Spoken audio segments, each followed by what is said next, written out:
ਵਾਹਿਗੁਰੂ ਜੀ ਕਾ ਖਾਲਸਾ ਵਾਹਿਗੁਰੂ ਜੀ ਕੀ ਫਤਿਹ। TV84 ਦੇ ਸਾਰੇ ਦਰਸ਼ਕ ਤੇ ਸਰੋਤੇ ਜਿਹੜੇ ਸਾਡੇ ਨਾਲ ਨਾਰਥ ਅਮਰੀਕਾ ਦੇ ਵਿੱਚੋਂ ਬਣੇ ਹੋਏ ਆ ਜਾਂ ਫਿਰ ਫੇਸਬੁੱਕ ਰਾਹੀਂ ਦੁਨੀਆ ਭਰ ਵਿੱਚ ਸਾਨੂੰ ਦੇਖ ਰਹੇ ਆ, ਉਹਨਾਂ ਸਭ ਦਾ ਮੈਂ ਅਮਰਵੀਰ ਸਿੰਘ ਅੱਜ ਇਸ ਪ੍ਰੋਗਰਾਮ ਦੇ ਵਿੱਚ ਤਹਿ ਦਿਲੋਂ ਸਵਾਗਤ ਕਰਦਾ। ਵਿਊਅਰਸ, ਜਿਵੇਂ ਕਿ ਅਸੀਂ ਇਸ ਸ਼ੋਅ ਦੇ ਵਿੱਚ ਜਿਹੜੀਆਂ ਰੀਸੈਂਟ ਡਿਵੈਲਪਮੈਂਟਸ ਹੁੰਦੀਆਂ ਨੇ ਉਹਦੇ ਤੇ ਗੱਲਬਾਤ ਕਰਦੇ ਹਾਂ। ਲੰਘੀ 2 ਜੁਲਾਈ ਨੂੰ ਕਸ਼ਮੀਰ ਦੇ ਜੰਮੂ ਕਸ਼ਮੀਰ ਦੇ ਤਰਲ ਇਲਾਕੇ ਦੇ ਵਿੱਚ ਇੱਕ ਘਟਨਾ ਸਾਹਮਣੇ ਆਈ ਹੈ ਜਿਹਨੇ ਸਿੱਖਾਂ ਦਾ ਧਿਆਨ ਉਸ ਇਲਾਕੇ ਦੇ ਵਿੱਚ ਜਿਹੜੇ ਸਿੱਖ ਵਸਦੇ ਆ ਜੰਮੂ ਕਸ਼ਮੀਰ ਦੇ ਵਿੱਚ ਉਹਦੇ ਤੇ ਕੇਂਦਰਿਤ ਕੀਤਾ। ਉੱਥੋਂ ਦੀ ਤਰਲ ਇਲਾਕੇ ਦੇ ਵਿੱਚ Islamic university of science and technology ਦੇ ਵਿੱਚ ਮਨਦੀਪ ਕੌਰ ਨਾਮ ਦੀ ਇੱਕ ਸਿੱਖ ਵਿਦਿਆਰਥਣ ਹੈਗੀ ਹੈ ਜਿਹਨੂੰ ਆਪਣਾ ਧਰਮ ਤਬਦੀਲ ਕਰਨ ਦੇ ਲਈ ਕੁਝ ਨੌਜਵਾਨਾਂ ਵੱਲੋਂ ਫੋਰਸ ਕੀਤਾ ਗਿਆ ਤੇ ਅੰਤ ਦੇ ਵਿੱਚ ਜਦੋਂ ਕੋਈ ਗੱਲ ਨਾ ਬਣੀ ਤੇ ਉਹਦੇ ਤੇ 2 ਜੁਲਾਈ ਨੂੰ ਹਮਲਾ ਕੀਤਾ ਗਿਆ। ਜਿਹੜੀਆਂ ਪੁਲਿਸ ਰਿਪੋਰਟਸ ਦੇ ਮੁਤਾਬਕ 3 ਜੁਲਾਈ ਨੂੰ ਉਹਨਾਂ ਦੋਸ਼ੀਆਂ ਦੇ ਖਿਲਾਫ ਮਾਮਲਾ ਜ਼ਰੂਰ ਦਰਜ ਕੀਤਾ ਗਿਆ, ਪਰ ਅੱਜ ਹੁਣ ਤੱਕ ਜਦੋਂ ਅਸੀਂ ਗੱਲਬਾਤ ਕਰ ਰਹੇ ਹਾਂ ਉਹਦੇ ਤੇ ਕੋਈ ਖਾਸ ਕਾਰਵਾਈ ਨਹੀਂ ਦੇਖਣ ਨੂੰ ਮਿਲੀ। ਹਜੇ ਤੱਕ ਕੋਈ ਵੀ ਜਿਹੜੇ ਅਰੈਸਟ ਹੈਗੇ ਆ ਇਸ ਮਾਮਲੇ ਦੇ ਵਿੱਚ ਨਹੀਂ ਕੀਤੇ ਗਏ। ਸੋ ਇਹ ਜਿਹੜੀ ਘਟਨਾ ਹੈਗੀ ਹੈ ਇੱਥੇ ਇਹਨੂੰ ਮੁੱਖ ਰੱਖਦਿਆਂ ਹੋਇਆਂ ਜਿੱਥੇ ਕਸ਼ਮੀਰ ਦੇ ਵਿੱਚ ਜੋ ਸਿੱਖਾਂ ਦੀ ਸਥਿਤੀ ਹੈਗੀ ਹੈ ਉਹਦੇ ਤੇ ਦੁਬਾਰਾ ਅਸੀਂ ਅੱਜ ਗੱਲਬਾਤ ਕਰਨ ਜਾ ਰਹੇ ਹਾਂ। ਉੱਥੇ ਇਹ ਵੀ ਦੇਖਣ ਵਾਲੀ ਗੱਲ ਹੈਗੀ ਹੈ ਕਿ ਕਸ਼ਮੀਰ ਦੇ ਵਿੱਚ ਜਿਹੜੀ ਮੈਜੋਰਿਟੀ ਕਮਿਊਨਿਟੀ ਹੈ, ਸਾਡਾ ਜਿਹੜਾ ਮੁਸਲਿਮ ਭਾਈਚਾਰਾ ਹੈਗਾ, ਉਹਦਾ ਇਸ ਘਟਨਾ ਦੇ ਪ੍ਰਤੀ ਕੀ ਰਿਸਪੌਂਸ ਰਿਹਾ ਹੈ, ਐਡਮਿਨਿਸਟ੍ਰੇਸ਼ਨ ਦਾ ਕੀ ਰੋਲ ਹੈ ਤੇ ਖਾਸ ਤੌਰ ਤੇ ਯੂਨੀਵਰਸਿਟੀ ਜਿੱਥੇ ਮਨਦੀਪ ਕੌਰ ਪੜ੍ਹਦੇ ਨੇ ਉਹਨਾਂ ਨੇ ਇਸ ਮਾਮਲੇ ਨੂੰ ਕਿਵੇਂ ਡੀਲ ਕੀਤਾ ਇਹਨਾਂ ਪਿਛਲੇ ਸਾਰੇ ਦਿਨਾਂ ਦੇ ਵਿੱਚ। ਤੇ ਸਿੱਖਾਂ ਦੀ ਸੁਰੱਖਿਆ ਦੇ ਲਈ ਜਿਵੇਂ ਅਸੀਂ ਅਫਗਾਨਿਸਤਾਨ ਦੀ ਸਿਚੁਏਸ਼ਨ ਬਾਰੇ ਵੀ ਗੱਲ ਕੀਤੀ ਹੈ ਜਾਂ ਅਦਰਵਾਈਜ਼ ਇਸ ਸ਼ੋਅ ਦੇ ਵਿੱਚ ਵੀ ਗੱਲ ਕਰਦੇ ਹਾਂ, ਆਉਣ ਵਾਲੇ ਸਮੇਂ ਦੇ ਵਿੱਚ ਸਿੱਖਾਂ ਦੀ ਸੁਰੱਖਿਆ ਦੇ ਲਈ ਖਾਸ ਤੌਰ ਤੇ ਜਦੋਂ ਇੱਦਾਂ ਦੀਆਂ ਘਟਨਾਵਾਂ ਸਾਡੇ ਸਾਹਮਣੇ ਆਉਂਦੀਆਂ ਨੇ ਕਿ ਨੌਜਵਾਨਾਂ ਨੂੰ, ਕੁੜੀਆਂ ਨੂੰ ਧਰਮ ਤਬਦੀਲ ਕਰਨ ਦੇ ਲਈ ਫੋਰਸ ਕੀਤਾ ਜਾਂਦਾ ਕਿਤੇ ਨਾ ਕਿਤੇ ਤੇ ਉਹਨਾਂ ਨੂੰ ਜੇ ਨਾ ਹੋਵੇ ਤੇ ਨਿਸ਼ਾਨਾ ਬਣਾਇਆ ਜਾਂਦਾ, ਉਹਨਾਂ ਤੇ ਫਿਜ਼ੀਕਲ ਅਟੈਕ ਕੀਤਾ ਜਾਂਦਾ, ਇਹਦੇ ਤੋਂ ਬਚਣ ਦੇ ਲਈ ਕੀ ਕੀਤਾ ਜਾ ਸਕਦਾ ਹੈ? ਇਸ ਸਾਰੀ ਗੱਲਬਾਤ ਦੇ ਲਈ ਅੱਜ ਸਾਡੇ ਨਾਲ ਜੰਮੂ ਕਸ਼ਮੀਰ ਤੋਂ ਆਲ ਪਾਰਟੀ ਸਿੱਖ ਕੋਆਰਡੀਨੇਸ਼ਨ ਕਮੇਟੀ ਦੇ ਚੇਅਰਮੈਨ ਸਰਦਾਰ ਜਗਮੋਹਨ ਸਿੰਘ ਰਾਇਨਾ ਸਾਡੇ ਨਾਲ ਫੋਨ ਤੇ ਜੁੜੇ ਨੇ। ਆਓ ਉਹਨਾਂ ਨਾਲ ਮਿਲ ਕੇ ਅੱਜ ਦੀ ਗੱਲਬਾਤ ਦੀ ਸ਼ੁਰੂਆਤ ਕਰਦੇ ਹਾਂ। ਹਾਂਜੀ ਰਾਇਨਾ ਸਾਹਿਬ, ਤੁਹਾਡਾ ਸਵਾਗਤ ਹੈ ਜੀ। ਵਾਹਿਗੁਰੂ ਜੀ ਕਾ ਖਾਲਸਾ ਵਾਹਿਗੁਰੂ ਜੀ ਕੀ ਫਤਿਹ। ਵਾਹਿਗੁਰੂ ਜੀ ਕੀ ਫਤਿਹ ਸਰ। ਰਾਇਨਾ ਸਾਹਿਬ, ਸਭ ਤੋਂ ਪਹਿਲਾਂ ਤਾਂ ਐਗਜ਼ੈਕਟਲੀ ਹੋਇਆ ਕੀ ਹੈ ਮੈਂ ਇਹੀ ਤੁਹਾਡੇ ਕੋਲੋਂ ਜਾਣਨਾ ਚਾਹੂੰਗਾ, ਕਿਉਂਕਿ ਤੁਸੀਂ ਉੱਥੇ ਜਾ ਕੇ ਮਨਦੀਪ ਕੌਰ ਨਾਲ ਮੁਲਾਕਾਤ ਵੀ ਕਰਕੇ ਆਏ ਹੋ। ਗਰਾਊਂਡ ਲੈਵਲ ਤੇ ਕੀ ਸਥਿਤੀ ਬਣੀ ਹੋਈ ਹੈ ਇਸ ਵਕਤ ਤੇ ਐਗਜ਼ੈਕਟਲੀ ਜਿਹੜੀ ਘਟਨਾ ਹੈਗੀ ਹੈ ਜੇ ਉਹ ਤੁਸੀਂ ਸਾਡੇ ਨਾਲ ਸਾਂਝੀ ਕਰ ਸਕੋ। ਇਹ ਜੀ ਯੂਨੀਵਰਸਿਟੀ ਇੱਕ ਸਾਊਥ ਕਸ਼ਮੀਰ ਵਿੱਚ ਹੈ, ਇਸਲਾਮਿਕ ਯੂਨੀਵਰਸਿਟੀ, ਤੇ ਇਹ ਜਿਹੜੀ ਲੜਕੀ ਰਹਿਣ ਵਾਲੀ ਹੈ ਇਹ ਵੀ ਸਾਊਥ ਕਸ਼ਮੀਰ ਦੀ ਰਹਿਣ ਵਾਲੀ ਹੈ, ਜਿੱਥੇ ਪੁਲਵਾਮਾ ਦੇ ਵਿੱਚ ਇੱਕ ਜਗ੍ਹਾ ਹੈ ਤਰਾਲ ਜੀ, ਜਿੱਥੇ ਦੀ ਸਿੱਖਾਂ ਦੀ ਆਬਾਦੀ 17,000 ਤੋਂ ਜ਼ਿਆਦਾ ਹੈਗੀ ਹੈ ਜੀ। ਤੇ ਇਹ ਲੜਕੀ ਉੱਥੇ ਡਿਪਲੋਮਾ ਕਰ ਰਹੀ ਸੀ ਉਸ ਯੂਨੀਵਰਸਿਟੀ ਦੇ ਵਿੱਚ ਪਿਛਲੇ 1 ਸਾਲ ਤੋਂ ਇਲੈਕਟ੍ਰੀਕਲ ਵਿੱਚ। ਤੇ ਇਹ ਪਹਿਲੇ 3-4 ਮਹੀਨੇ ਤੇ ਕਹਿ ਰਹੀ ਸੀ ਲੜਕੀ ਕਿ ਮੈਂ ਬੜੇ ਆਰਾਮ ਨਾਲ ਉੱਥੇ ਆਪਣੇ ਫਰੈਂਡਸ ਦੇ ਨਾਲ ਮਿਲਦੀ ਜੁਲਦੀ ਸੀ ਤੇ ਪੜ੍ਹਾਈ ਵੀ ਹੁੰਦੀ ਸੀ ਤੇ ਅਸੀਂ ਬੱਸ ਵਿੱਚ ਆਉਂਦੇ ਜਾਂਦੇ ਵੀ ਸਾਂ। ਲੇਕਿਨ 3-4 ਮਹੀਨੇ ਤੋਂ ਬਾਅਦ ਇੱਕ ਲੜਕਾ ਤੇ ਇੱਕ ਲੜਕੀ ਮੇਰੇ ਬੜੇ ਕਰੀਬ ਆਉਣਾ ਸ਼ੁਰੂ ਹੋ ਗਏ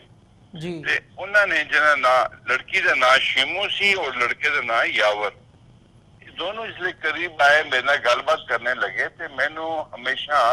इस्लामिक गल्लां दसनियां शुरू हो गए जी। ते मैं कहा ठीक है, कोई नॉर्मल गल नहीं है, पर मैं इनू कह रही सी कि भाई तुसीं ज्यादा इन्हां चीज़ां दे उपर गल नहीं करो, तुसीं पढ़ाई दी गल करो।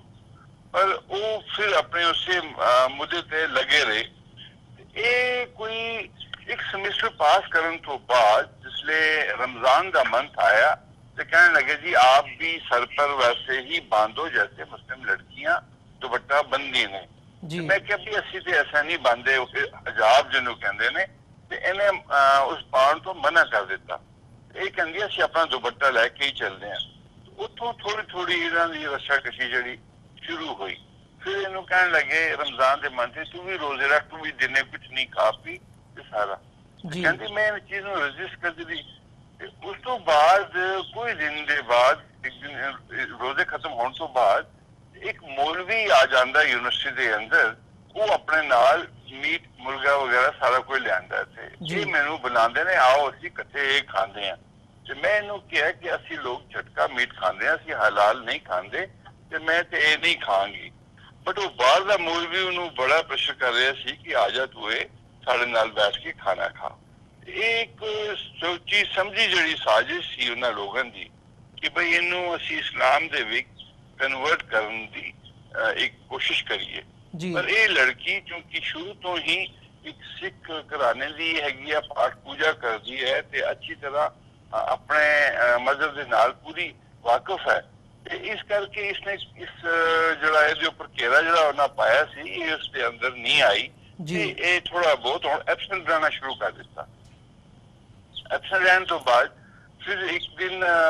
ਕੋਈ ਜ਼ਿਆਦਾ ਹੀ ਦਬਾਅ ਬਣਿਆ, ਉਹਦੇ ਨਾਲ ਹੋਰ 2 ਲੜਕੇ दानिश ਤੇ आमिर आ गए। वो कह रहे हैं देखो अगर आप नहीं करोगे तो फिर ਅਸੀਂ आपसे सख्ती से निपटेंगे। ये लड़की कोई 20 दिन कॉलेज बिल्कुल नहीं गई, उस तो बाद डर गई ਤੇ ਇਹ ਫਾਦਰ ਸੀ ਅਮਰਜੀਤ ਸਿੰਘ ਤੇ ਉਹਨੇ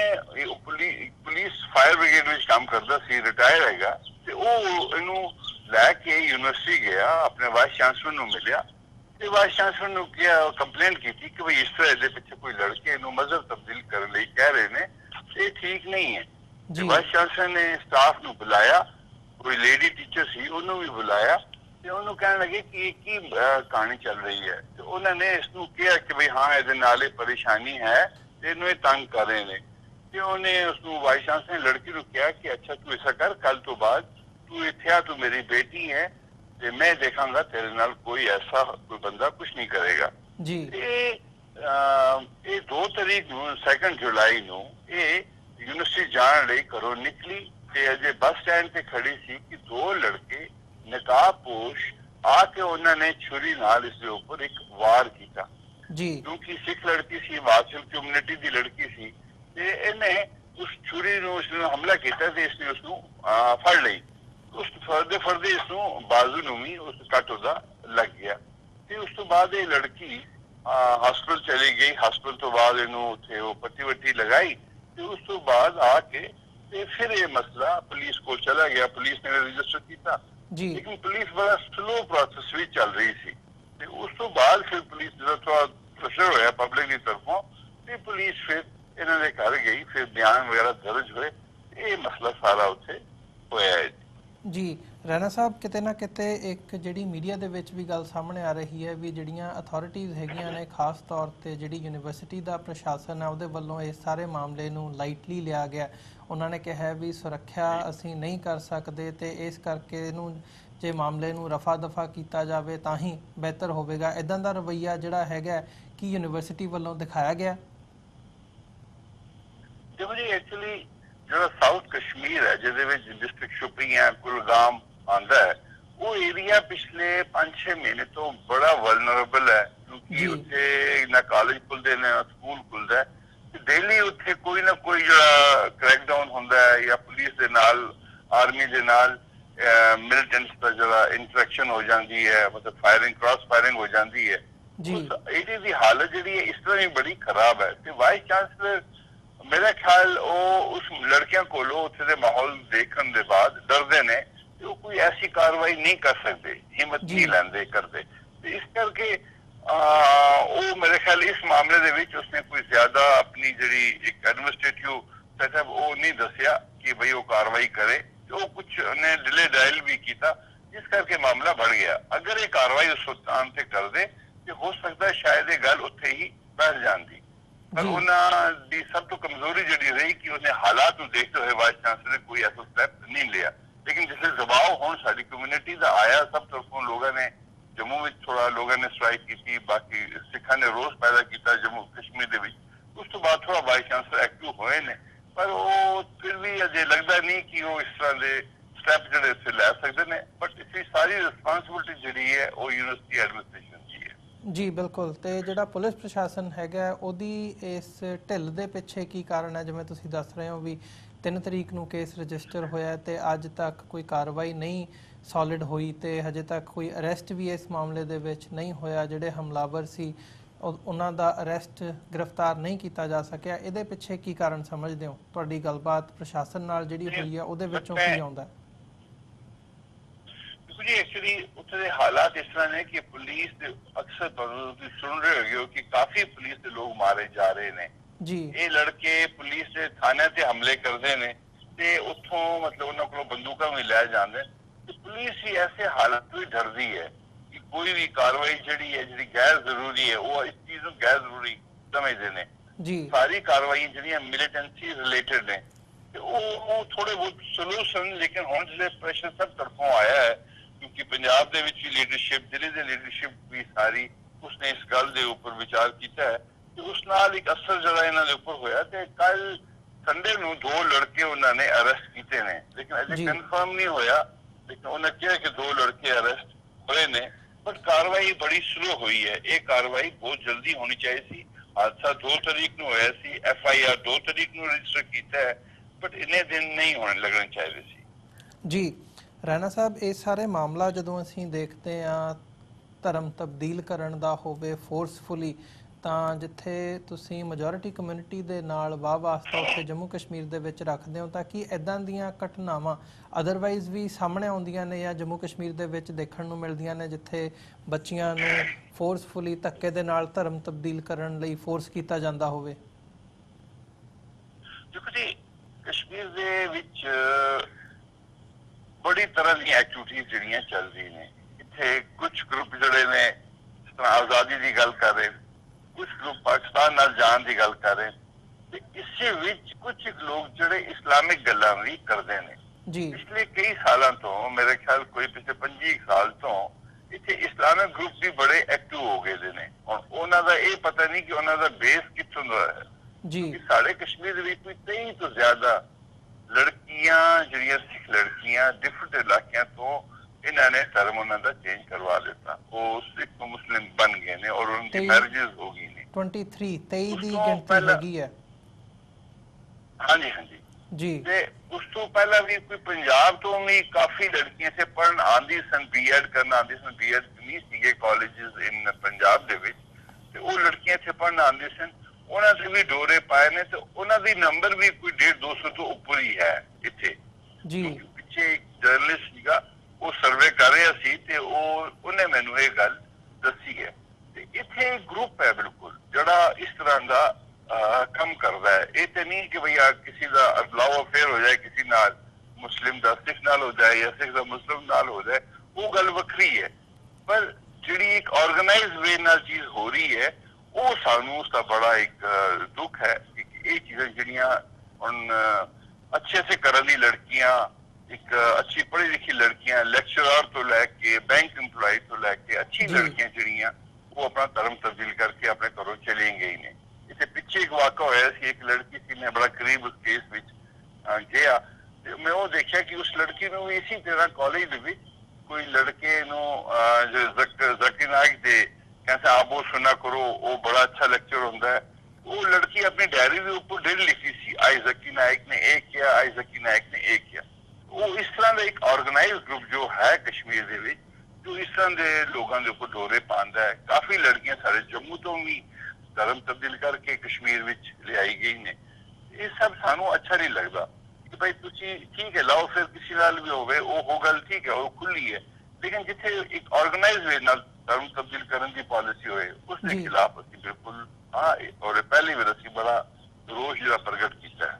ਜੀ। ਰਾਣਾ ਸਾਹਿਬ, ਜਿਹੜਾ ਇਹ ਫਿਨੋਮੇਨਾ ਦੇਖਣ ਨੂੰ ਮਿਲ ਰਿਹਾ ਹੈ, ਤੁਸੀਂ ਦੱਸਦੇ ਹੋ ਵੀ ਇੱਦਾਂ ਦੇ ਜਿਹੜੇ 23 ਮਾਮਲੇ ਨੇ ਉਹ ਆਲਰੇਡੀ ਹੋ ਚੁੱਕੇ ਹੈ। ਇਹ ਮਨਦੀਪ ਕੌਰ ਨੇ ਰਜਿਸਟ ਕੀਤਾ ਤੇ ਇਹਨਾਂ ਦੇ ਉੱਪਰ ਅਟੈਕ ਹੋਇਆ, ਤਾਂ ਜਿਹੜੀ ਗੱਲ ਹੈ ਉਹ ਸਾਡੇ ਸਾਹਮਣੇ ਆਈ ਹੈ ਤੇ ਅਸੀਂ ਉਹਦੇ ਤੇ ਵਿਚਾਰ ਚਰਚਾ ਕਰ ਰਹੇ ਹਾਂ। ਤੇ ਇਹ ਜਿਹੜਾ ਗਰੁੱਪ ਹੈਗਾ, ਤੁਸੀਂ ਇਹਨਾਂ ਦੀਆਂ ਜਿਹੜੀਆਂ ਐਕਟੀਵਿਟੀਜ਼ ਨੇ ਜਾਂ ਜਿਹੜਾ ਇਹ ਮਾਈਨੋਰਿਟੀ ਗਰੁੱਪ ਹੈ, ਇਹਦਾ ਮਤਲਬ ਕੀ ਗੁੰਡਾਗਰਦੀ ਕਹੋਗੇ ਜਾਂ ਇਹਨੂੰ ਕਿਸ ਖਾਤੇ ਦੇ ਵਿੱਚ ਜੋੜ ਕੇ ਦੇਖਦੇ ਹੋ ਤੁਸੀਂ ਇੱਥੇ ਕਸ਼ਮੀਰ ਦੇ ਵਿੱਚ ਜਦੋਂ ਤੁਸੀਂ ਗਰਾਊਂਡ ਲੈਵਲ ਤੇ ਵਿਚਰਦੇ ਹੋ? ਕਿਉਂਕਿ ਜੀ ਇਸ ਦੇ ਪੋਲੀਟੀਕਲ ਇੰਪੈਕਟ ਹੁੰਦੇ ਨੇ ਇੱਥੇ। ਜਿਸ ਕਸ਼ਮੀਰੀ ਪੰਡਤ ਨਸੀ, ਸਭ ਤੋਂ ਪਹਿਲੀ ਗੱਲ ਉਹਨਾਂ ਦੀ ਇਹੀ ਹੁੰਦੀ ਕਸ਼ਮੀਰ ਦੇ ਵਿੱਚ ਕਿ ਸਾਨੂੰ ਆਪਣੀ ਇੱਜ਼ਤ ਦਾ ਬਚਾਓ ਕਰਨਾ ਹੈ। ਇੱਜ਼ਤ ਜਿਹੜੀ ਆ ਉਹ ਧੀ ਭੈਣ ਦੀ ਹੁੰਦੀ ਹੈ। ਤੇ ਹੁਣ ਇੱਥੇ ਕਸ਼ਮੀਰ ਦੇ ਵਿੱਚ ਅੱਜ ਕੱਲ੍ਹ ਜਿਹੜਾ ਮਾਹੌਲ ਚੱਲ ਰਿਹਾ ਹੈ, उसदे विच भी साढ़े कई बच्चे ਜਿਹੜੇ ਬਾਹਰ ਪੜ ਰਹੇ ਨੇ ਲੇਕਿन ਜਿਹੜੇ ਬੱਚੇ ਇੱਥੇ ਹੈ ਉਹਨਾਂ ਦੀ ਨਜ਼ਰਾਂ ਇਹਨਾਂ ਦੇ ਉੱਪਰ ਹੁੰਦੀ ਨੇ ਕਿਉਂਕਿ ਆਰਗੇਨਾਈਜ਼ ਵੇ ਨਾਲ ਇਸ ਤਰ੍ਹਾਂ ਸੁਸਾਇਟੀ ਬਹੁਤ ਅੱਛੀ ਹੈ ਕਸ਼ਮੀਰ ਦੀ ਮੈਂ ਨਹੀਂ ਕਹਿੰਦਾ ਕਿ ਕਸ਼ਮੀਰ ਦੇ ਵਿੱਚ ਸਾਰੇ ਲੋਕ ਬੁਰੇ ਨੇ ਜੀ 80% ਲੋਕ ਫਿਰ ਵੀ ਅੱਛੇ ਨੇ मतलब ਉਹਨਾਂ ਦਾ ਬਿਹੇਵੀਅਰ ਬੜਾ ਅੱਛਾ ਹੈ ਸਭ ਕੁਝ ਅੱਛਾ ਹੈ लेकिन कोई 20% अगर कोई इस्लामिक लैके आए एक मोटिवेटेड मूव तो वो तो सीख नहीं है असि औरंगजेब की गल करिए जिसको कश्मीरी पंडित कश्मीर के सारे धर्म तब्दील कर दिता तो सारे गुरु गुरु तेग बहादुर जी ने जी शहादत दी है वो इस कश्मीर के नाल ही रिलेटेड है जी बिल्कुल अगर उसको फिर से जोड़ी ऐसी गल इतने होन तो वो तो बर्दाश्त नहीं करेंगे बट मैं तुहानू एक चीज जरूर दसा ਅਸੀਂ ਕੱਲ ਤਰਾਲ ਗਏ ਸੀ ਪੀਐਸਸੀ ਦਾ ਡੈਲੀਗੇਸ਼ਨ ਇਹਦੇ ਵਿੱਚ ਬੜੇ ਸੂਝ-ਬੂਝ ਵਾਲੇ ਲੋਕ ਸਨ ਅਸੀਂ ਜਾ ਕੇ ਉਸ ਲੜਕੀ ਨੂੰ ਬੜਾ ਮਤਲਬ ਇੱਕ ਉਹਨੂੰ ਅਸੀਂ ਮਤਲਬ ਆਨਰ ਕੀਤਾ ਕਿ ਭਾਈ ਤੇਰੇ ਵਿੱਚ ਬੜੀ ਹਿੰਮਤ ਹੈ ਕਿ ਤੇਰੇ ਉੱਪਰ ਇੰਨੇ ਹਮਲੇ ਹੋਏ ਔਰ ਤੂੰ ਉਸਨੂੰ ਰੈਜ਼ਿਸਟ ਕੀਤਾ ਤੈਨੂੰ ਇਤਨਾ ਮੋਟੀਵੇਟ ਕਰਨ ਦੀ ਕੋਸ਼ਿਸ਼ ਕੀਤੀ ਉਸਨੂੰ ਵੀ ਤੂੰ ਰੈਜ਼ਿਸਟ ਕੀਤਾ ਇਹ ਇੱਕ ਬੜੀ ਬੜੀ ਮਿਸਾਲ ਹੈ ਬਾਕੀ ਬੱਚਿਆਂ ਲਈ ਇਹਦੇ ਨਾਲ ਇੱਕ ਬੜਾ ਅਸਰ सारी कम्युनिटी भी जाएगा कश्मीर में ये उदू अगर उन्हें छुरी नाल हमला किया फिर भी वो लड़की जड़ी है वो किसी दबाव विच नहीं आई इस करके मैं दसा कि ऐसे माहौल जड़े ने बड़े ऑर्गेनाइज हैं वो ग्रुप है ना अपना काम कर रहे हैं मोटिवेशन की कोशिश है उन्होंने उन्होंने विच पोलिटिकल मोटिवेट है पोलिटिकल इंटरेस्ट है कि अगर लोग इथों ये छड़ के चले जान जी या फिर वो रियल इस्लामिक वे ते काम कर रहे हैं ये चीज़ां सारियां ਸਾਫ਼ ਹੋਣੀ ਹੈ ਜਿਸ ਤੇ ਉਹਨਾਂ ਲੋਕਾਂ ਨੂੰ ਫੜਿਆ ਜਾਏਗਾ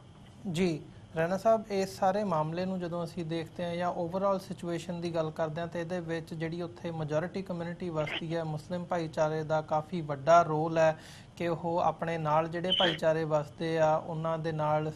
ਸੱਭਿਆਚਾਰਕ ਤੌਰ ਤੇ ਅਦਰਵਾਈਜ਼ ਜਿਹੜੀ ਕਮਿਊਨਲ ਹਾਰਮਨੀ ਦੀ ਅਸੀਂ ਗੱਲ ਕਰਦੇ ਹਾਂ ਉਹ ਬਣਾ ਕੇ ਰੱਖਣ ਸੋ ਮੈਜੋਰਿਟੀ ਕਮਿਊਨਿਟੀ ਦਾ ਭਾਵੇਂ ਉਹ ਜਥੇਬੰਦੀਆਂ ਦੇ ਲੈਵਲ ਤੇ ਹੋਵੇ ਆਰਗੇਨਾਈਜੇਸ਼ਨਸ ਦੇ ਲੈਵਲ ਤੇ ਹੋਵੇ ਜਾਂ ਸਰਕਾਰੀ ਦਰਬਾਰੇ ਸਰਕਾਰੀ ਲੈਵਲ ਤੇ ਹੋਵੇ ਕਿਸੇ ਵੀ ਲੈਵਲ ਤੇ ਮੈਜੋਰਿਟੀ ਕਮਿਊਨਿਟੀ ਦਾ ਕੀ ਰਵੱਈਆ ਹੈਗਾ ਮੁਸਲਿਮ ਭਾਈਚਾਰੇ ਦਾ ਜਿਹੜਾ ਜੰਮੂ ਕਸ਼ਮੀਰ ਦੇ ਵਿੱਚ ਵਸਦਾ ਹੈ ਇਸ ਵਕਤ ਦੇਖੋ ਜੀ ਕੱਲ ਉੱਥੇ ਉਹਨਾਂ ਦੇ ਘਰ ਜਿਹੜੇ ਆਸ ਪੜੋਸ ਦੇ ਸਾਰੇ ਇਲਾਕੇ ਦੇ ਮੁਸਲਿਮ ਲੀਡਰਸ ਉਹ ਸਾਰੇ ਇਕੱਠੇ ਹੋ ਕੇ ਗਏ ਜੀ ਉਹ ਉਹਨਾਂ ਨੇ ਪੂਰਾ ਵਿਸ਼ਵਾਸ ਦਿਲਾਇਆ ਕਿ ਅਸੀਂ ਇਸ ਚੀਜ਼ ਦੇ ਖਿਲਾਫ ਤੁਹਾਡੇ ਨਾਲ ਹਾਂ ਉਸ ਤੋਂ ਪਹਿਲਾਂ ਵੀ ਮੈਨੂੰ ਪਿਛਲੇ 3-4 ਦਿਨ ਤੋਂ ਹੁਰੀਅਤ ਲੀਡਰਸ਼ਿਪ ਦੇ ਕਾਫੀ ਲੋਕਾਂ ਨੇ ਫੋਨ ਆਏ ਉਹ ਪੂਰੀ ਸਾਰੀ ਜਾਣਕਾਰੀ ਲਈ ਉਸ ਤੋਂ ਬਾਅਦ ਕਿਹਾ ਨਹੀਂ ਐਸਾ ਨਹੀਂ ਹੋਗਾ ਔਰ ਨਹੀਂ ਅਸੀਂ ਆਉਣ ਦੇਵਾਂਗੇ ਉਹਦੇ ਜੁਗਸਾਨ ਮਿਲਤ ਵੀ ਸੀ ਉਹਨਾਂ ਦਾ ਵੀ ਫੋਨ ਮੈਨੂੰ ਆਇਆ ਮੈਨੂੰ ਜੇ ਕਹਿਲੇ ਵਾਲਿਆਂ ਦਾ ਵੀ ਫੋਨ ਆਏ और भी तंजीमों और एनजीओ ने उन्होंने भी फोन किया बट नोबडी लाइक्ड इट कि भाई ऐसा प्रेशर और ऐसा जबरदस्ती और ऐसी ऑर्गेनाइज लेकिन जी तंजीम है जी काम उसका अपना काम है वो भी तो कर रही है उसका भी कोशिश है बट इसनों रजिस्ट करेंगे और मैं देखा कि बाय एंड लार्ज लोग कश्मीर के लोगों ने इसनों रिजेक्ट किया है कि भाई ये सब गलत है ऐसा नहीं हो सकता तो एक सोसाइटी जो भी है पर ਜਿਹੜੀਆਂ ਤਨਜ਼ੀਮਾਂ ਆਪਣੇ ਕੰਮ ਤੇ ਲੱਗੀ ਦੀ ਨੇ ਉਹ ਕਰ ਹੀ ਨੇ ਇੱਥੇ ਬਹੁਤ ਪਹਿਲਾਂ ਇੱਕ ਵਾਰੀ ਫੇਸਬੁੱਕ ਤੇ ਬੜਾ ਚੱਲਿਆ ਕਿ ਸਾਹਿਬ ਅਗਰ ਤੁਸੀਂ ਹਿੰਦੂ ਲੜਕੀ ਕਨਵਰਟ ਕਰੋਗੇ ਇੰਨੇ ਪੈਸੇ ਮਿਲਣਗੇ ਤੁਸੀਂ ਜੈਨੀ ਲੜਕੀ ਕਰੋਗੇ ਇੰਨੇ ਪੈਸੇ ਮਿਲਣਗੇ ਸਿੱਖ ਲੜਕੀ ਕਰੋਗੇ ਤਾਂ ਸਭ ਤੋਂ ਜ਼ਿਆਦਾ ਪੈਸੇ ਮਿਲਣਗੇ so this is what going on ਜੀ ਸੋ ਇਹਦੇ ਵਿੱਚ ਇਹਦੇ ਸੋਲੂਸ਼ਨ ਦੇ ਲਈ ਹੱਲ ਦੇ ਲਈ ਜਿਵੇਂ ਤੁਸੀਂ ਅੱਗੇ ਲੱਗ ਕੇ ਕੰਮ ਵੀ ਕਰ ਰਹੇ ਹੋ ਜਾ ਕੇ ਵੀ ਆਏ ਹੋ ਤੇ ਐਡਮਿਨਿਸਟ੍ਰੇਸ਼ਨ ਦੇ ਨਾਲ ਵੀ ਇਨ ਟੱਚ ਹੈਗੇ ਹੋ ਤੁਸੀਂ ਇਹਦੇ ਵਿੱਚ ਕੀ ਕਰ ਸਕਦੇ ਹੋ ਤਾਂ ਕਿ ਇਹ ਜਿਹੜੀ ਸਥਿਤੀ ਹੈਗੀ ਹੈ ਇਹਨੂੰ ਕਾਬੂ ਦੇ ਵਿੱਚ ਰੱਖਿਆ ਜਾਵੇ ਇਦਾਂ ਦੀਆਂ ਘਟਨਾਵਾਂ ਅੱਗੇ ਨਾ ਵਾਪਰਨ ਤੇ ਜਿਹੜੀ ਕਮਿਊਨਲ ਹਾਰਮਨੀ ਹੈਗੀ ਹੈ ਸਿੱਖ ਮੁਸਲਿਮ ਭਾਈਚਾਰੇ ਦੀ ਉਹ ਗਰਾਊਂਡ ਲੈਵਲ ਤੇ ਉਹ ਬਣੀ ਰਹੇ ਤੁਸੀਂ ਉਹਦੇ 'ਚ ਕੀ ਕਰ ਸਕਦੇ ਹੋ ਤੇ ਜਿਹੜੇ ਸਾਡੇ ਦਰਸ਼ਕ ਨੇ ਬਾਹਰ ਅਸੀਂ ਬੈਠੇ ਹਾਂ ਭਾਵੇਂ ਉਹ ਪੰਜਾਬ ਦੇ ਵਿੱਚ ਜਾਂ ਹੋਰ ਸੂਬਿਆਂ ਦੇ ਵਿੱਚ ਹੋਣ ਜਾਂ ਬਾਹਰਲੇ ਮੁਲਕਾਂ ਦੇ ਵਿੱਚ ਹੋਣ ਉਹ ਕੀ ਯੋਗਦਾਨ ਪਾ ਸਕਦੇ ਨੇ ਉਹਦੇ ਵਿੱਚ ਦੇਖੋ ਜੀ ਇੱਥੇ ਐਡਮਿਨਿਸਟ੍ਰੇਸ਼ਨ ਕਾਫੀ ਐਕਟਿਵ ਹੋਈ ਹੈ ਕੱਲ ਮੈਨੂੰ ਸਵੇਰੇ ਡਿਪਟੀ ਕਮਿਸ਼ਨਰ श्रीनगर ਦਾ ਵੀ ਫੋਨ ਆਇਆ ਉਸ ਤੋਂ ਬਾਅਦ ਜਿਹੜਾ ਡਿਸਟ੍ਰਿਕਟ ਕਮਿਸ਼ਨਰ ਜਿਹੜਾ ਪੂਰੇ ਕਸ਼ਮੀਰ ਪ੍ਰੋਵਿੰਸ ਨੂੰ ਕਵਰ ਕਰਦਾ ਹੈ ਉਹਦਾ ਵੀ ਫੋਨ ਆਇਆ ਉਹਨਾਂ ਵੀ ਜਾਣਕਾਰੀ ਰਹੀ ਹਾਲਾਤ ਦੇ ਉੱਪਰ हर कोई आदमी कंसर्न है हर कोई आदमी पीस चाहता है और इतने भी मुस्लिम जो अच्छे लोग ने वो भी इस तरह का माहौल चाहते हैं कि भी ऐसा कोई माहौल ना बिगड़े क्योंकि ऑलरेडी कश्मीरी कम्यूनिटी बदनाम हो गई है कश्मीरी पंडितां करके ते वो नहीं चाहते कि असी होर बदनाम होइए सिखां दे ਨਾਲ ਇੱਕ ਸਾਡਾ ਤੇ ਅਸੀਂ ਚਾਹੁੰਦੇ ਇੱਥੇ ਬਿਲਕੁਲ ਇੱਕ ਮਾਹੌਲ ਅੱਛਾ ਕਰੇ, ਲੋਕਾਂ ਦੇ ਵਿੱਚ ਇੱਕ ਸੈਕੂਲਰ ਮਾਹੌਲ ਬਣੇ ਤੇ ਉਹ ਲੀਡਰਸ਼ਿਪ ਦੱਸਦੀ ਪਈ ਹੈ। ਕਿਉਂਕਿ ਮੈਂ ਵੀ ਆਪਣੇ ਬਿਆਨ ਵਿੱਚ ਜਿਹੜਾ ਪਿੱਛੇ ਇਸ ਦੇ ਉੱਪਰ ਜਿਹੜੀ ਮੈਂ ਆਪਣੀ ਜਿਹੜੀ ਸਟੇਟਮੈਂਟ ਦਿੱਤੀ ਹੈ ਮੈਂ ਉਹਦੇ ਵਿੱਚ ਵੀ ਇਹੋ ਕਿਹਾ, ਇਹ ਗਿਲਾਨੀ ਇੱਥੇ 3 ਵੱਡੇ ਗਰੁੱਪ ਨੇ ਫੈਕਸ਼ਨ ਜਿਹਨੂੰ ਅਸੀਂ ਹੁਰੀਅਤ ਕਹਿੰਦੇ ਹਾਂ, ਜਿਨ੍ਹਾਂ ਦਾ ਪੂਰਾ ਵਾਦੀ ਦੇ ਉੱਪਰ ਪੂਰਾ ਕੰਟਰੋਲ ਹੈ। ਉਹਦੇ ਸੈਦ ਅਲੀ ਸ਼ਾਹ ਗਿਲਾਨੀ ਨੇ, ਯਾਸੀਨ ਮਲਿਕ ਹੈ ਜਾਂ ਉਮਰ ਫਾਰੂਕ ਹੈ। ਮੈਂ ਕਿਹਾ ਇਹਨਾਂ ਲੋਕਾਂ ਨੂੰ ਬਾਹਰ ਆਣਾ ਪਏਗਾ ਤੇ ਐਸੇ ਜੋ ਹਾਲਾਤ ਬਣਦੇ ਨੇ ਉਸ ਦੇ ਉੱਪਰ ਬਿਆਨ ਦੇਣਾ ਪਏਗਾ, ਕਿਉਂਕਿ ਲੋਕ ਉਹਨਾਂ ਚੀਜ਼ਾਂ ਨੂੰ ਸਮਝਦੇ ਨੇ। ਅਦਰਵਾਈਜ਼ ਇਹ ਛੁੱਟ-ਫੁੱਟ ਜਿਹੜੇ ਲੋਕ ਜਿਹੜੇ ਘਟਨਾਵਾਂ ਵਿੱਚ ਪਿੱਛੇ ਰਹਿੰਦੇ ਨੇ ਉਹ ਤਦ ਵੀ ਬਾਹਰ ਹੋ ਜਾਣਗੇ, ਅਸੀਂ ਤਦ ਉਹਨਾਂ ਨੂੰ ਸੁਸਾਇਟੀ ਤੋਂ ਬਾਹਰ ਕੱਢ ਦਿਆਂਗੇ ਜੇ ਇਹ ਸੀਨੀਅਰ ਲੀਡਰਸ਼ਿਪ ਜਿਹੜੀ ਹੈ ਇਹ ਬਾਹਰ ਆਏਗੀ, ਗੱਲ ਕਰੇਗੀ ਤੇ ਤਾਂ ਇੱਥੇ ਦਾ ਮਾਹੌਲ ਜਿਹੜਾ ਬਣਿਆ ਰਹੇਗਾ। ਨਹੀਂ ਤਾਂ ਅਗਰ ਇਸ ਤਰ੍ਹਾਂ ਦਾ ਮਾਹੌਲ ਅਗਰ ਫਿਰ ਕ੍ਰੀਏਟ ਹੁੰਦਾ ਹੈ ਤੇ ਇੱਥੇ ਸਰਦਾਰ ਲੋਕ ਜਿਹੜੇ ਬੱਚੀਆਂ ਜਿਹੜੀਆਂ ਸਕੂਲਾਂ ਕਾਲਜਾਂ ਪੜ੍ਹਦੇ ਨੇ ਉਹ ਮਜਬੂਰ ਹੋ ਜਾਣਗੇ ਜੀ ਕਿ ਉਹ ਇੱਥੋਂ ਚੁੱਕੇ ਬਾਹਰ ਚਲੇ ਜਾਣਗੇ, ਉਹ ਬੱਚੇ ਬਾਹਰ ਭੇਜਾਂਗੇ ਤੇ ਆਪ ਹੀ ਚਲੇ ਜਾਣਗੇ। ਐਸਾ ਹਾਲਤ ਅਸੀਂ ਵੀ ਨਹੀਂ ਹੋਣ ਦਿਆਂਗੇ, लेकिन मेजॉरिटी भी ऐसा चाहती है कि ऐसा नहीं होना चाहता। पर सिचुएशन से डिपेंड है कि किस तरह का पोलिटिकलाइज, क्योंकि इस मैं नहीं कहता कि RSS के लोग भी इन्वॉल्व होंगे ने, वो भी चाहते हैं कि भाई कश्मीरी बदनाम होए, कश्मीर की जी भाईचारा है वो बदनाम होए। असं उस चीज को नहीं होने देंगे। असं साफ तौर पर किया कि साड़ा इतने कश्मीरियत का एक प्यार है बड़ा पुराना, तो इस करके असी इस चीज को बनाए रखांगे। जी बिल्कुल रैना साहब तुहाडा बहुत बहुत धन्यवाद, तुसीं अज अपना समा कढ़ के इस सारे इशू के उपर अपडेट दी है, ग्राउंड लैवल ते की सिचुएशन बनी हुई है उहदे बारे जानकारी दी है। सो अज दे शो दे विच इत्थे ही इजाजत चाहांगे जी तुहाडे कोलों। बहुत बहुत धन्यवाद तुहाडा। वाहिगुरू जी का खालसा, वाहिगुरू जी की फतेह। वाहिगुरू जी की फतेह जी। ਵਿਊਅਰਸ, ਜਿਵੇਂ ਕਿ ਆਲ ਪਾਰਟੀ ਸਿੱਖ ਕੋਆਰਡੀਨੇਸ਼ਨ ਕਮੇਟੀ ਦੇ ਜਿਹੜੇ ਚੇਅਰਮੈਨ ਨੇ ਜੰਮੂ ਕਸ਼ਮੀਰ ਤੋਂ ਸਰਦਾਰ ਜਗਮੋਹਨ ਸਿੰਘ ਰੈਣਾ, ਉਹਨਾਂ ਨੇ ਇਹ ਸਾਰੀ ਸਥਿਤੀ ਜੋ ਮਨਦੀਪ ਕੌਰ ਦੇ ਨਾਲ ਉਹਨਾਂ ਦੇ ਉੱਪਰ ਅਟੈਕ ਹੋਇਆ ਤੇ ਕਿੱਦਾਂ ਦੀ ਸਿਚੁਏਸ਼ਨ ਉਹ 23 ਮਾਮਲੇ ਦੱਸਦੇ ਨੇ। ਇਸ ਮਾਮਲੇ ਦੇ ਵਿੱਚ ਜੋ ਧਰਮ ਕਨਵਰਟ ਕਰਨ ਦੇ ਫੋਰਸਫੁਲੀ ਉੱਥੇ ਸਾਹਮਣੇ ਆਏ ਨੇ ਜੰਮੂ ਕਸ਼ਮੀਰ ਦੇ ਵਿੱਚ। ਪਰ ਇੱਕ ਚੰਗਾ ਪੋਜ਼ਿਟਿਵ ਪੁਆਇੰਟ ਮੈਂ ਕਹੂੰਗਾ ਜੋ ਉਹਨਾਂ ਨੇ ਦੱਸਿਆ ਕਿ ਜਿਹੜਾ ਮੈਜੋਰਿਟੀ ਮੁਸਲਿਮ ਭਾਈਚਾਰਾ ਹੈਗਾ ਉਹ ਇਸ ਵਕਤ ਚਿੰਤਤ ਵੀ ਹੈਗਾ ਤੇ ਉਹ ਕਹਿ ਰਹੇ ਨੇ ਵੀ ਅਸੀਂ ਨਹੀਂ ਆਉਣ ਦਿਆਂਗੇ। ਪਰ ਕਿਤੇ ਨਾ ਕਿਤੇ ਜਿਵੇਂ ਉਹਨਾਂ ਨੇ ਕਿਹਾ ਕਿ ਜਿਹੜੀ ਹੁਰੀਅਤ ਲੀਡਰਸ਼ਿਪ ਹੈਗੀ ਹੈ ਜਾਂ ਜਿਹੜੇ ਲੀਡਰਸ ਨੇ, ਆਗੂ ਨੇ, ਉਹਨਾਂ ਲੋਕਾਂ ਦੇ ਮੈਜੋਰਿਟੀ ਕਮਿਊਨਿਟੀ ਦੇ ਵਿੱਚ ਨੇ ਜਿਹੜੇ, ਉਹਨਾਂ ਨੂੰ ਬਾਹਰ ਨਿਕਲ ਕੇ ਜ਼ਰੂਰ ਇਸ ਐਕਟ ਨੂੰ ਕੰਡੈਮ ਕਰਨ ਦੀ ਲੋੜ ਹੈ ਤੇ ਜਿਹੜਾ ਇਹ ਇੱਕ ਰੁਝਾਨ ਸ਼ੁਰੂ ਹੋਇਆ ਉੱਥੇ ਉਹਨੂੰ ਠੱਲਣ ਦੀ ਲੋੜ ਹੈਗੀ ਹੈ। ਸੋ ਇਹਨਾਂ ਸ਼ਬਦਾਂ ਦੇ ਨਾਲ ਅਸੀਂ ਅੱਜ ਇਸ ਸ਼ੋਅ ਦੇ ਵਿੱਚ ਤੁਹਾਡੇ ਕੋਲੋਂ ਇਜਾਜ਼ਤ ਚਾਹਾਂਗੇ। ਸੋ ਅੱਜ ਜਾਂਦੇ ਤੁਹਾਡੇ ਚਰਨਾਂ ਦੇ ਵਿੱਚ ਵੀ ਬੇਨਤੀ ਆ ਕਿ TV84 ਨੂੰ ਅੱਗੇ ਵਧਾਉਣ ਦੇ ਲਈ ਸਾਨੂੰ ਤੁਹਾਡੀ ਸਹਾਇਤਾ ਦੀ ਲੋੜ ਹੈ। TV84 ਨੂੰ ਡੋਨੇਟ ਕਰਨ ਦੇ ਲਈ ਤੁਸੀਂ ਸਾਡੀ ਵੈਬਸਾਈਟ www.tv84.tv ਤੇ ਜਾ ਕੇ ਸਾਨੂੰ ਡੋਨੇਟ ਕਰ ਸਕਦੇ ਹੋ ਤੇ ਮੰਥਲੀ ਡੋਨੇਸ਼ਨ ਦੇ ਲਈ ਪਲੇਜ ਕਰ ਸਕਦੇ ਹੋ। ਜੇ ਚੈੱਕ ਰਾਹੀਂ ਡੋਨੇਸ਼ਨਸ ਭੇਜਣੀਆਂ ਚਾਹੁੰਦੇ ਹੋ ਤਾਂ TV84 ਦੇ ਨਾਮ ਦਾ ਚੈੱਕ ਬਣਾ ਕੇ ਤੁਸੀਂ ਸਾਨੂੰ ਸਾਡੇ ਐਡਰੈਸ ਤੇ ਮੇਲ ਕਰ ਸਕਦੇ ਹੋ। 3601 37th ਐਵੇਨਿਊ, ਲੌਂਗ ਆਈਲੈਂਡ ਸਿਟੀ, ਨਿਊਯਾਰਕ 11101। ਵੈਬਸਾਈਟ ਇੱਕ ਵਾਰ ਫਿਰ ਰਿਪੀਟ ਕਰਦੇ ਹਾਂ www.tv84.tv। ਇਸੇ ਦੇ ਨਾਲ ਵਿਊਅਰਸ ਅਸੀਂ ਅੱਜ ਦੇ ਸ਼ੋਅ ਦੇ ਵਿੱਚ ਤੁਹਾਡੇ ਕੋਲੋਂ ਇੱਥੇ ਹੀ ਇਜਾਜ਼ਤ ਚਾਹਾਂਗੇ। ਕੱਲ੍ਹ ਨੂੰ ਦੁਬਾਰਾ ਤੁਹਾਡੇ ਨਾਲ ਫਿਰ ਮੁਲਾਕਾਤ ਹੋਵੇਗੀ। ਤਦ ਤੱਕ ਲਈ ਇਜਾਜ਼ਤ ਦਿਓ ਜੀ। ਵਾਹਿਗੁਰੂ ਜੀ ਕਾ ਖਾਲਸਾ, ਵਾਹਿਗੁਰੂ ਜੀ ਕੀ ਫਤਿਹ।